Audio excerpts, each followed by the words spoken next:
Hello दोस्तों, हम आपके लिए लेकर आए हैं पाकिस्तानी मीडिया का लेटेस्ट वीडियो। दोस्तों, भारत ने पाकिस्तान को एक और ज़बरदस्त झटका दे दिया है। पाकिस्तानी मीडिया की खबरों के मुताबिक भारत, रशिया और अमेरिका के बीच दिल्ली के अंदर मुलाकातों का दौर जारी है। दोस्तों, इससे पाकिस्तानी मीडिया में आग लग गई है दोस्तों, और इस आग में घी डालने का काम किया है ईरान ने। ईरान की मीडिया और ईरान के फॉरेन मिनिस्टर ने पाकिस्तान के खिलाफ कड़े लफ्ज़ों का इस्तेमाल करना शुरू कर दिया है दोस्तों। इससे पाकिस्तानी फ़ौज और पाकिस्तानी मीडिया का चाइना, रशिया और ईरान को साथ मिलाकर एक नया ब्लॉक बनाने का सपना धराशायी हो गया है दोस्तों, वीडियो को आखिर तक देखें। अच्छा लगे तो शेयर करें और प्लीज़ हमारे चैनल को सब्सक्राइब करना ना भूलें। हम फिर हाजिर होंगे एक और वीडियो के साथ। तब तक खुश रहें, खुश रखें। जय हिंद, जय भारत। ईरान का जो मीडिया है वो भी 10 कदम आगे बढ़कर पाकिस्तान की मुखालफत में मैदान में उतर आया है। और इस सब के अंदर एक जानिब भारत के अंदर CIA और मोसाद, अमेरिका और इसराइल की खुफिया एजेंसियों के चीफ जो हैं वो भारत के अंदर मौजूद हैं, तो दूसरी जानिब वहां पर बाकायदा तौर पर रूस के साथ मुलाकातें जो हैं वो भी इस वक्त जारी हो सारी हैं।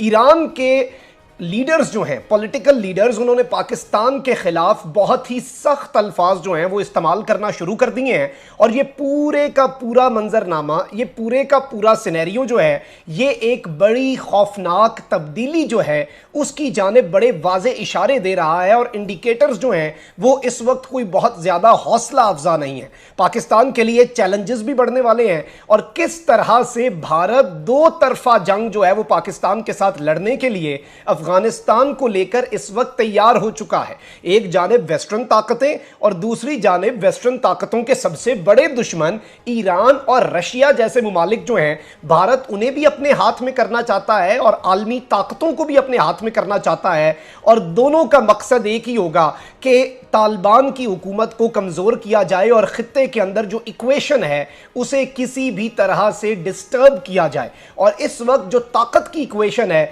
जो कि बैलेंस हो रही थी, उसके अंदर अब बहुत ज़्यादा मामलात जो हैं वो ख़राब होने वाले हैं। और इतनी ज़्यादा अपडेट्स हैं और इतनी तेज़ी से चीज़ें बदल रही हैं कि आप जब आपके सामने मैं डिटेल्स रखूंगा तो आपको खुद अंदाज़ा हो जाएगा कि सूरत हाल कितनी संगीन हो चुकी है। अब इस वक्त इंडिया क्या कर रहा है, आपने इस सिचुएशन को समझना है। इंडिया जो है उसने तालिबान के खिलाफ पहले भी जंग की थी, उस टाइम था नॉर्दर्न अलायंस, उस वक्त इंडिया के साथ था ईरान और रशिया। अब रशिया जो है उसके भी बाकायदा तौर पर national security adviser Ajit Doval जो है उसकी मुलाकात चल रही है Russian counterpart Nikolai Patrushev जो है उसके साथ, और वो बाकायदा तौर पर अभी भी इस कोशिश में है। आपको पता है कि जैसे ही ये अफगान तालिबान का मामला हुआ था 3-4 हफ्ते पहले, अजीत डोवल जो है वो भागा भागा रशिया गया, वो भागा भागा ईरान गया, लेकिन उस वक्त उसकी दाल नहीं गली थी। अब एक जानिब नाज़रीन कराम आप देखें कि इंडिया जो है वो दो तरफ से पाकिस्तान की जो पॉलिसी है और इस खित्ते की जो इक्वेशन है उसे बर्बाद करने और ख़राब करने और सिचुएशन को बिल्कुल अपने हक में बेहतर करने और खित्ते की तबाही की तरफ लेके जाने की कोशिश कर रहा है।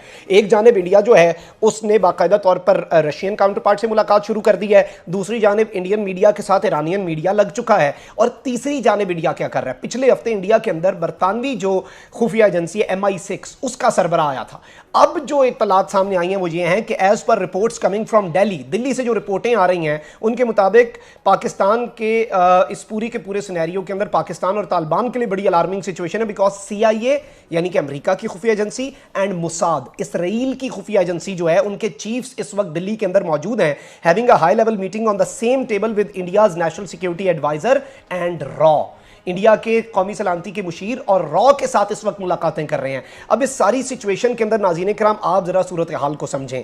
इस वक्त टाइम्स ऑफ इंडिया जो दावे कर रहा है वो क्या दावे कर रहा है, इस वक्त उनकी हेडलाइन क्या है आप अंदाजा करें। उन्होंने एक आर्टिकल लिखा है और उन्होंने इस पूरी सिचुएशन को अपनी एक बहुत बड़ी विक्ट्री के तौर पर पेश करके कहा है कि Panjshir attack spits Iran against Pakistan ISI। Panjshir के हमले ने ईरान को ISI के मद्दे मुकाबिल ला खड़ा किया है। चेंजेस रीजनल इक्वेशन, ये जो रीजन की इक्वेशन थी, एक वैल्यू उधर से इधर आ गई, ये उधर से इधर चली गई, और जो 2-3 साल के अंदर इंडिया और ईरान की दूरियां थीं वो फिर से नज़दीकियों में बदल रही हैं, क्योंकि दोनों एंटी तालिबान कार्ड खेलना चाहते हैं। दोनों तालिबान जो हैं उन्हें प्रेशराइज करके उन्हें नीचे रखना चाहते हैं और किसी भी किस्म की वहाँ पर रेजिस्टेंस या किसी भी किस्म की जो मज़ाहमती तहरीक है उसे सपोर्ट करते हैं, क्योंकि वो चाहते हैं ऐसा हो। अब नाज़रीन कराम आप इस सूरत हाल को समझें, इस वक्त चाइना जो है उसने कह दिया, ऐलान कर दिया कि हम नई हुकूमत के साथ और नई हुकूमती ओहदेदारों के साथ और अफगानिस्तान के साथ और उनकी लीडरशिप के साथ और तालिबान के साथ हम अपने रवाबित जारी रखेंगे। पाकिस्तान भी ऐलानात कर चुका है। इस वक्त रशिया जो है वो किसी भी सूरत इस मूड में नहीं है कि वो चाइना और पाकिस्तान के मौक़िफ़ से पीछे हटे, और 0% चांसेस है। लेकिन इंडिया अपनी कोशिशें कर रहा है। इंडिया कोशिशें क्यों कर रहा है? ईरान साथ मिल चुका, रशिया मिलेगा, रशिया के अंडर ये सारे सेंट्रल एशियन स्टेट्स हैं, ताजिकिस्तान मिलेगा, वहां पर पहले इंडिया का फारखोर एयरबेस है। ताजिकिस्तान की सरजमीन को जब रशिया की बैकिंग होगी, रशिया थपकी देगा कि चलो भाई शाबाश, तालिबान के खिलाफ अपनी सरजमीन को इस्तेमाल होने दो, तो वो वहां से अहमद मसूद और अमरुल्लाह साले जैसे मजीद केसेस जो हैं वो लॉन्च करते रहेंगे। जो बड़ी कंसर्न आ रही है सामने, जो नई डेवलपमेंट्स हो रही हैं, वो ये पंजशेर वैली का जिस तरह फॉल हुआ है, उस पर बहुत सारे खित्ते के ममालिक जो हैं, बहुत सारे नहीं 2-3 जो हैं वो बड़े उस पर अपसेट हैं। स्पेशली ईरान ने बड़ा उस पर उन्होंने स्ट्रांग रिएक्शन दिया है, इसने ईरान ने, और उन्होंने ये तालिबान को भी वार्न किया है। सो लगता है कि ईरानियन जो है, हालांकि पहले तालिबान के साथ कहा जा रहा था उनकी अच्छी एक अंडरस्टैंडिंग थी, लेकिन ये पंजशेर वैली के बाद कुछ वहाँ पे चेंजेस जो आ रही हैं, उससे लगता है ईरानियन जो है वो वहाँ पे बढ़ते हुए मे भी पाकिस्तान के क्लाउड से वो ज़्यादा शायद उससे खुश नहीं है मुस्लिम ममालिक है। लेकिन मेन कंसर्न की जो वजह है वो ईरान का बयान जो है उनके तर्जमान या उनके जो फॉरेन मिनिस्टर ने दिया है, वो बहुत ज़्यादा सख्त बयान है। मेरा ख्याल है उस पर पाकिस्तान का रिएक्शन अभी तक तो नहीं आया। देखते ये हैं कि वहाँ अफगानिस्तान में कोई पीस आता है या फिर कोई खुदा न खास्ता एक नया बैटल ग्राउंड, कोई नई ग्रेट गेम जो है वहाँ पर शुरू हो सकती है। ईरान ने जो इस पर प्रोटेस्ट किया है, आप समझते हैं कि वो बजा है ईरान का प्रोटेस्ट इस मामले के ऊपर? देखिए, ईरान का जो प्रोटेस्ट है ये बहुत अहम है जी। ईरान ने ये कहा कि ये कानूनी तौर पे गैर कानूनी है। इंटरनेशनल लॉ के मुताबिक, ह्यूमैनिटेरियन लॉ के मुताबिक ये मिलिट्री टेक ओवर ये गैर कानूनी है और ये नहीं होना चाहिए। अब बड़ी इंटरेस्टिंग है ये बात, किसी और ने इसके ऊपर तबसरा नहीं किया, ईरान ने किया। अब हमें एहसास है इस बात का कि ईरान के पुराने तल्लुकात हैं नॉर्दर्न अलायंस के साथ और पंजशीर वालों के साथ। ये आज की बात नहीं है, ये पुराने तल्लुकात हैं। ये यहाँ तक कि एक वक्त था कि जब अमेरिकन फोर्सेस तालिबान के ख़िलाफ़ शुरू किया 2001 में, तो उस वक्त नॉर्दर्न अलायंस के साथ जो सपोर्ट मिल रही थी अमेरिका और ईरान दोनों की मिल रही थी, हालांकि दे आर एनिमीज़।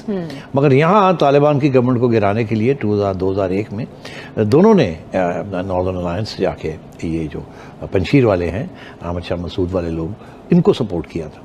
तो ईरान का तो बहुत डेफिनेटली इंटरेस्ट है, एक ज़ुबान का भी है एंड सो ऑन। तो ये बहुत अहम है डेवलपमेंट, बिकॉज ईरान ये कह रहा है क्योंकि इसके बाद एक और बयान आया है, और वो ईरान के प्रेसिडेंट का बयान आया है। वो ये कह रहा है कि ये सब बातें ठीक हैं अपनी जगह पे, मगर फौरी तौर पे इलेक्शन करवाए जाएं अफगानिस्तान के अंदर। ये जो आप कर रहे हैं, ये मिलिट्री और ये वो, और ये जो बुरी हुकूमत भी आप बना रहे हैं, ये नहीं इलेक्ट, और ये जो जिस तरीके से आप आगे बढ़ रहे हैं, दिस इज़ नॉट राइट।